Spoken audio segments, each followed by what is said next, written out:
America Iran వీరి యుద్ధం సద్దు మణుగుతుంది అనే టైంలో కూడా హార్మోజ్ జలసంధి అమెరికా భూభాగంలోనేదే అని ట్రంప్ ఒక బాంబు పేల్చేశాడు. అసలు ఇప్పటికే అమెరికా ఇరాన్ మధ్య తీవ్రమైన ఉద్రిక్తతలు మరింత పెరగడంతో సరిగ్గా ఇలాంటి టైంలోనే అమెరికా అధ్యక్షుడు డొనాల్డ్ ట్రంప్ మాత్రం మరో సంచలన వ్యాఖ్యలు చేశాడు. ప్రపంచంలోనే అత్యంత కీలకమైన సముద్ర రవాణా మార్గాలలో ఒకటైన హార్మోజ్ జలసంధిని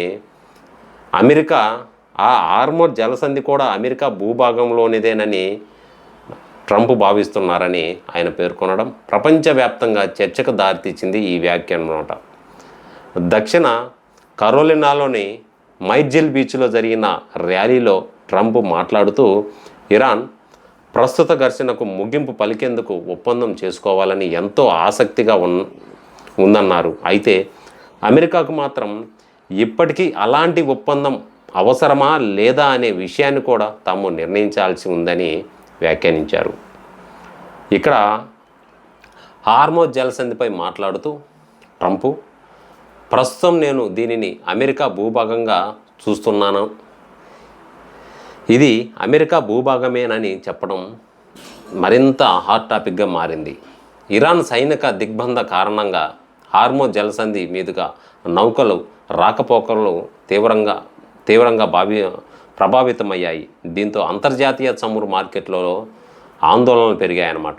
చమురు ధరలు పెరగడం వల్ల పలు దేశాల ద్రవ్యోల్బణం మరింత పెరిగే అవకాశం కూడా ఉందని ట్రంప్ భావిస్తున్నారు.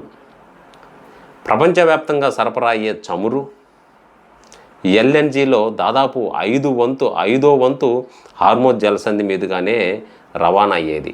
అయితే అమెరికా, ఇజ్రాయెల్ ఫిబ్రవరి 28న ఇరాన్పై దాడులు మొదలవడంతో తీవ్ర అంతరాయం జరుగుతుంది. ట్రంప్ హార్మోజ్ జలసంధిపై అమెరికాకు పూర్తి నియంత్రణ ఉందని మైర్జిల్ బీచ్కు బయలుదేరే ముందు కూడా ట్రంప్ చెప్పారు. ఏం జరుగుతుందో చూద్దాం, ప్రస్తుతం మనకు పూర్తి నియంత్రణ ఉంది. హార్మోజ్ జలసంధికి సంబంధించిన మొత్తం ప్రాంతాలన్నీ పరిశీలిస్తే మనకు పూర్తి నియంత్రణ ఉందంటూ ట్రంప్ ధీమా వ్యక్తం చేస్తున్నారు. అత్యంత కీలకమైన హార్మోజ్ జలసంధిపై అమెరికా వైఖరి అత్యంత వ్యూహాత్మకంగా ఉన్నట్లు ఈ వ్యాఖ్య స్పష్టం చేస్తుందన్నమాట. మరోవైపు ఇరాన్పై కొత్త ఆర్థిక ఆంక్షలను ప్రకటించేందుకు అమెరికా సిద్ధమవుతుందంట. ఇరాన్తో కీలకంగా వాణిజ్యం చేస్తున్న దేశాలపైన, ముఖ్యంగా చైనా పైన ఆంక్షలు విధించే అవకాశం కూడా ఉన్నట్లు తెలుస్తుంది. 2025లో ఇరాన్ సముద్ర మార్గం ద్వారా ఎగుమతి చేసిన చమురులో 80% పైగా చైనాకే వెళ్ళినట్టు క్లెప్టర్ సంస్థ డేటా వెల్లడించిందనమాట. 80% పైగా చైనాకి వెళ్ళిందంట. దీంతో అమెరికా ట్రెజరీ కార్యదర్శి స్కాట్ బేసెంట్ ఆగస్టున మరిన్ని కొంత ఆంక్షలతో విధించేందుకు సమాయుక్తమవుతుంది.